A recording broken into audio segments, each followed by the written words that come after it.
বন্ধুরা, আশা করি আপনারা সবাই ভালো আছেন। তো বন্ধুরা, এসএসসি রেজাল্ট আজকে বেরোলো। অনেকের অনেক সাবজেক্ট খারাপ হয়েছে। এখন তারা বোর্ড চ্যালেঞ্জ কিভাবে করবেন এটা নিয়ে হলো একটা প্রশ্ন কিন্তু থেকে যায়। দেখুন, এখানে অলরেডি আমি একটা বোর্ড চ্যালেঞ্জ করার জন্য একটা ফরম্যাট দিয়েছি, কিন্তু এখানে মেসেজগুলো ফেল দেখাচ্ছে। দেখুন ঘটনাটা কি সেটা আপনাদেরকে বলি। দেখুন, এখানে একটা পোর্টাল আছে, এসএসসি রেজাল্ট 2026 পোস্টটা করা হয়েছে। আপনার দেখি এটা পোস্টটা করা হয়েছিল 10 আগস্ট 2026 1:38-এ। দেখুন, এসএসসি রেজাল্ট পূর্ণ নিরীক্ষণ বোর্ড চ্যালেঞ্জ আবেদন ধাপে ধাপে নিয়মাবলী কিন্তু এখানে দেওয়া আছে। এখন এনারা বলতেছে যে কি, এখানে এসএসসি বোর্ড চ্যালেঞ্জ করার জন্য আপনাকে 125 টাকা টেলিটক প্রিপেডে কাটবে এবং আপনাকে আরএসসি বোর্ড রোল নাম্বার এবং শিক্ষা কোড দিলে কিন্তু বোর্ড চ্যালেঞ্জ হবে। এটা কিন্তু বন্ধুরা আজকের পোস্ট করেছিল।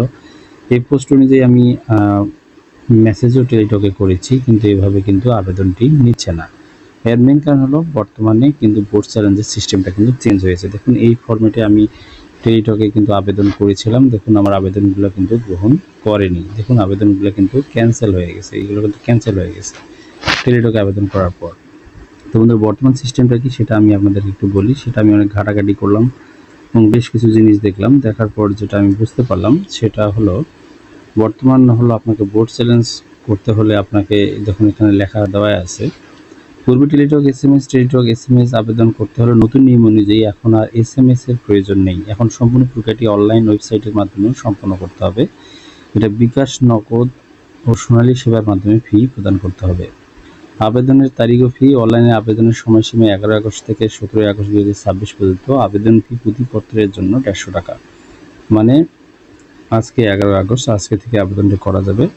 নতুন নিয়মে অনলাইনে আবেদন করবেন হলো ওয়েবসাইটে যেতে হবে, যে কোনো ব্রাউজার থেকে। এই দেখুন যে যে সাইটটা দেওয়া আছে, এখানে যে সাইটটা আপনারা দেখতে পাচ্ছেন, এই সাইটটা থেকে আপনাকে আবেদনটা কিন্তু করতে হবে। আবেদন করতে তথ্য প্রদান, আপনার এই সাইটে ঢোকার পর আপনার এসএসসি পরীক্ষার রোল নাম্বার এবং রেজিস্ট্রেশন নাম্বার লিখতে হবে। তারপর ওখানে একটা বার থাকবে, ড্রপডাউন বাটনে আপনি আপনার শিক্ষা বোর্ডটা সিলেক্ট করবেন, যার যেটা শিক্ষা বোর্ড। তারপর সেখানে আপনার একটি সচল মোবাইল নাম্বার দিবেন, যেটাতে আপনার রেজাল্ট প্রকাশিত হলো এসএমএসটা আসবে, সেটা আপনার নাম্বারটা দিবেন।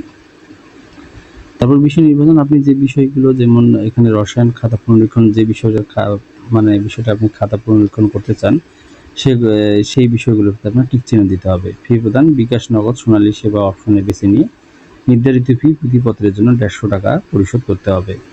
ফি সরলভাবে পরিশোধ করার পর সাবমিট বাটনে ক্লিক করলে আবেদনটি চূড়ান্তভাবে জমা দিয়ে রসিদ কনফার্মেশন পেজটি সংরক্ষণ করে রাখুন।